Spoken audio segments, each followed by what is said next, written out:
the fact is that our security, the security of the United States, the security of the region, the security of the international community is going to be served if there is a stable Iraq, and it is going to be harmed probably irreparably if there is a vacuum and if the terrorists and those who are trying to keep Iraq unstable are left to their own devices.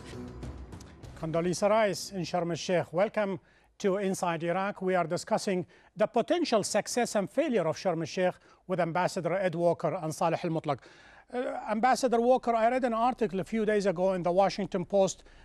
Top U.S. military commanders revealed to the Washington Post that from the office of al-Maliki, there is a lady by the name of Dr.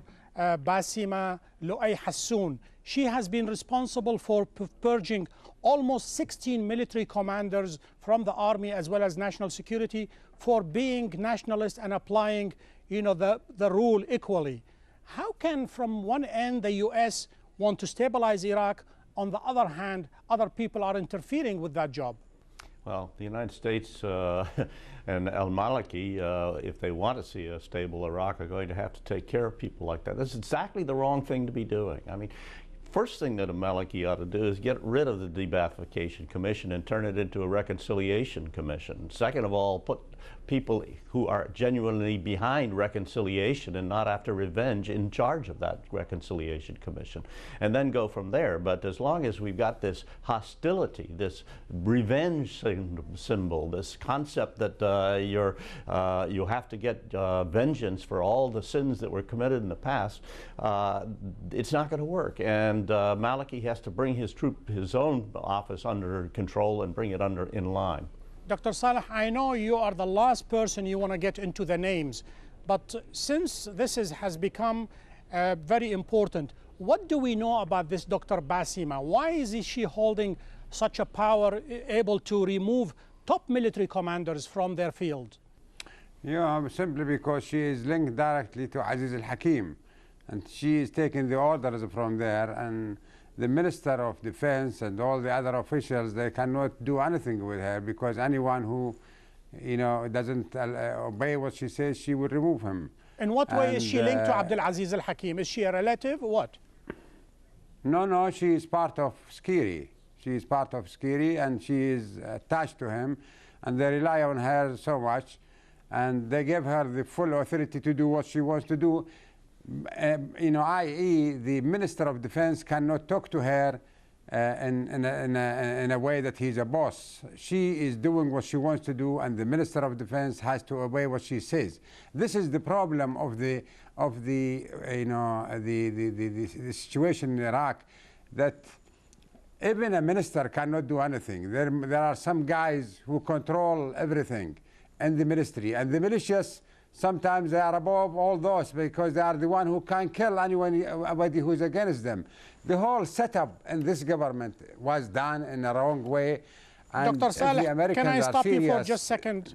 Since you mentioned Syria, that is a creation of Iran, and today we saw a telling about the dilemma facing the United States. The U.S. was willing to speak to Iran somehow, but Condi Rice was snubbed by Manoushahar Muttaqi. To what extent, from what you know, that Iran has a big influence within the corridors of power in Iraq?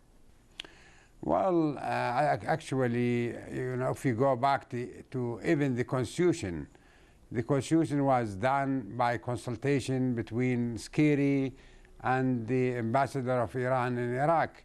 And their interference in al-Basra is so much. They are everywhere in Iraq, and they are supporting actually some politicians from both the Sunnis and the Shiite in order to act in a sectarian way in this government. So they are playing the field, that's what you are saying. They're supporting everybody, so whoever wins, they are coming on top. Ambassador Walker, there was a meeting between Dr. Walid al-Muallim, the Syrian foreign minister, and Condi Rice. Is there a substance in that meeting? Does that by itself mean anything?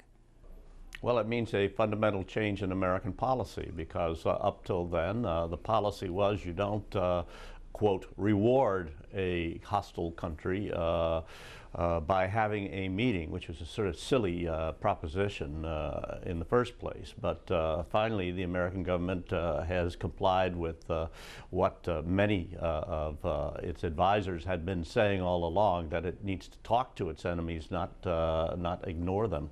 And yet, Ambassador, the conditions outlined by Colin Powell when he met with the Syrian President Bashar al-Assad, about perhaps 4 of them, seal the border, stop supporting of Hamas, stop supporting to Hezbollah, and perhaps be more forthcoming regarding al-Hariri trial. All those are still on the table, and yet all these conditions have been reduced to stabilization help with Iraq.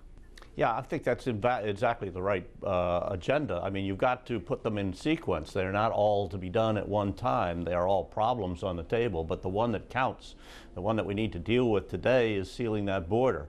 And in the old days, the Syrians had no problem in sealing the border when they were at loggerheads with Iraq. So I don't see that it's a fundamental problem for them to do that.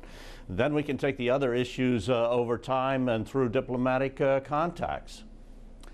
Dr. Saleh al-Mutlaq, in the last few minutes remaining to me, having watched Sharm el-Sheikh for 2 days, do you have the feeling that this is the last hurrah, this is the last ditch effort, whether it's by the US or by Iraq? Otherwise, we are looking at doomsday scenario?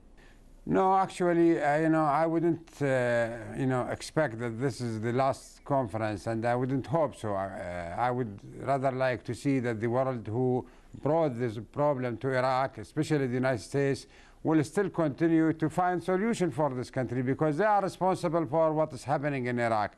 And it's a shame for the international society, it's a shame for the United States to leave Iraq in a chaos. So the best thing to do actually is to act to bring a national patriotic government in this country, liberal one, and then make a timetable to leave Iraq.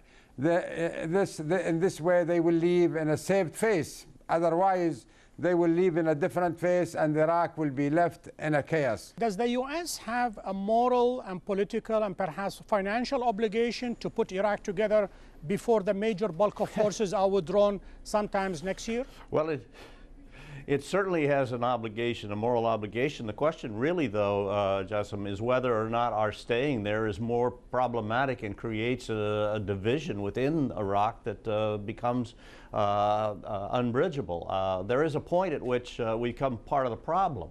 If the Iraqis can get started on some kind of process of reconciliation, then fine.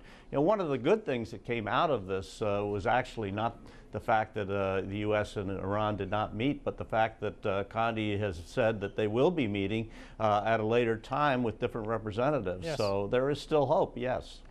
Ambassador Edward Walker, former Assistant Secretary of State for the Near East, Dr. Saleh al-Mutlaq, leader of the National Dialogue Front. Gentlemen, thank you for being guests on Inside Iraq.